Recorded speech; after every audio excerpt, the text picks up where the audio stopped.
Welcome. This is the Professional Amateur Hour coming to you with another review. Today we're reviewing Panda Bear It, which is an Amazon Prime movie directed, written, and edited by Evan Kidd, and it stars Damien, Elliott, Bynum, Melissa Cohen-Rattray, and Eric Hartley. The story of this movie is that it features a local rapper who has to deal with the guilt of the death of his girlfriend. That guilt is represented by a guy dressed in a panda suit that often appears to him and only him, that he sees in a variety of situations, and it's just about him coping and overcoming his guilt. So what is good with this movie? Well, I have to say this is quite the gem of a movie. I would even put this in the category of so bad it's good.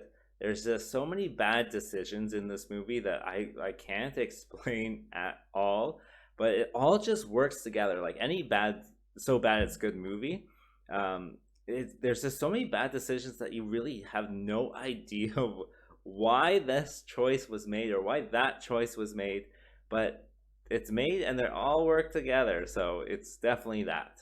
Some of these bad choices involve just the setup for any scene. Memorable scenes is there's one scene where it's just on the floor of their kitchen, and so they have like kind of like a heartfelt conversation, but throughout the whole thing, like the oven is like framed around the guy's head, and you're just like, why do people why would you ever choose to have people have a conversation on the floor of a kitchen? It really doesn't make sense. And it's stuff like that that really kind of stand out as just so bad it's good. Other choices involve like this weird like tweaking out posse. It's just the people that they got to play the posse was absolutely hilarious.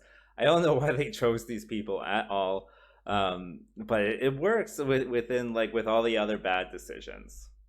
All the family actors, like the rapper has a family, and all the family actors, they just kind of like react to things. Like they're clearly not professional actors at all compared to some of the other people, but they just kind of have like very reactionary acting, and it works. It's like on the quality of like Hey Doggy from The Room. It's really funny.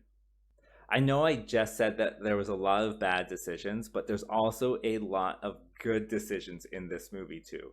The editing, I would say, really makes up for those like poorly planned scenes.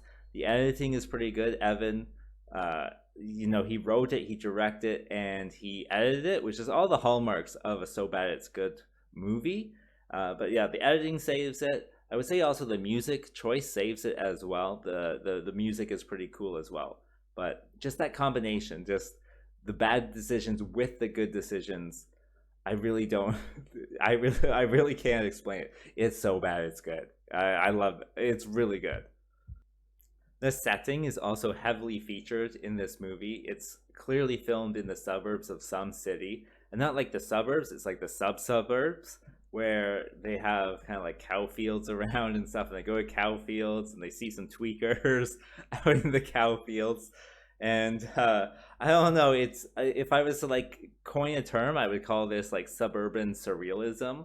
It's just so strange about how they also deal with their setting, even though nobody talks about the setting, no one talks about going to the city. It's something else. Like it's yeah. So what doesn't work with this film? Well, I think there's one major problem, and that's kind of clarity. They don't tell you that his girlfriend dies like a week before the movie, and they don't tell you that the panda is a representation of guilt. So you kind of have to figure out by yourself. I had the luxury of reading, like a quick blurb before seeing it, so I kind of knew what was going on. But without that, you would be so confused about what's going on. So who is this movie for exactly? Well, I would say if you like the movie The Room, you would probably like it. Like I said, it's one of those movies where it's so bad it's good. They just make such bad decisions at one point and then such good decisions in the editing. It's very strange, very surrealism with that. And it's a wonderful experience. I definitely laughed many times throughout the whole thing. If I was to give it a rating, I would probably say 7 out of 10. I looked at kind of the Amazon Prime, and it's like 5 stars out of 5 stars. It's very strange, but definitely worth a watch if you are into good bad movies. In addition, it's pretty short. It's only like an hour and 3 minutes, so very watchable just on one night where you just want to have some fun, see something good and bad at the same time. So what did you think? Did you watch it? Leave a comment telling us what you thought. As always, like and subscribe, and I will see you next time.